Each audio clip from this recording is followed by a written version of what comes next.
Okay, this is for round 27. I noticed that there were somebody had some questions. They said it was a little confusing, and it can be a little confusing.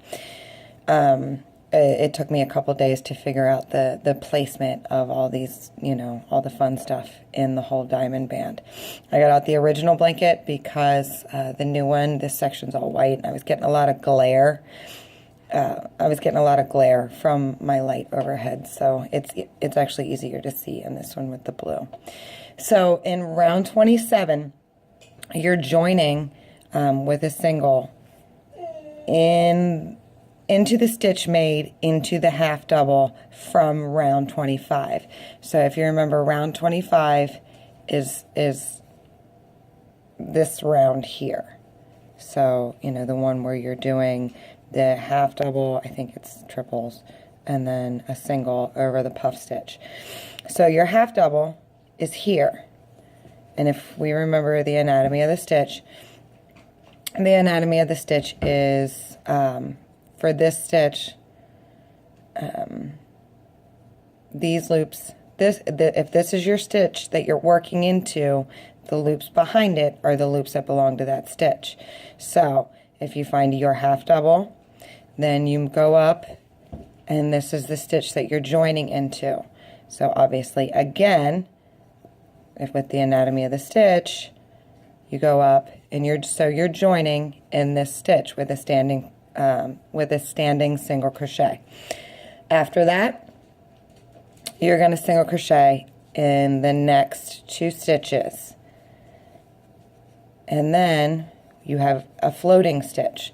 So, and that's one of the main principles of overlay crochet is a lot of your overlay will be floating stitches, so you're going to obviously skip the stitch behind it. So you join with the standing single crochet, and then you single in the next 2 stitches, and then you are going to triple treble 2 together.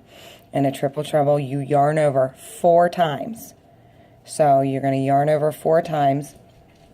And the first branch of your triple treble 2 together, you're going to reach behind you. So you're going to go right. Or if you're left-handed, you are going to go left.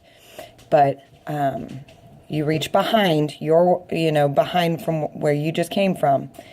And you reach down and you hook your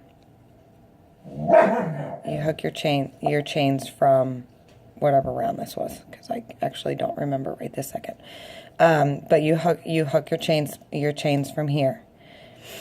And then because it's a 2 together stitch, you are going to save the last pullover. So you're going to keep that last one on your hook. You're going to yarn over 4 times again. Then come back and reach down to the left and hook these. Work on your stitch. And then that last pull through, you're going to pull through the loops from this stitch, the last loops from this stitch, the last loops from this stitch, and obviously your original loop. Then you're going to skip the stitch behind it.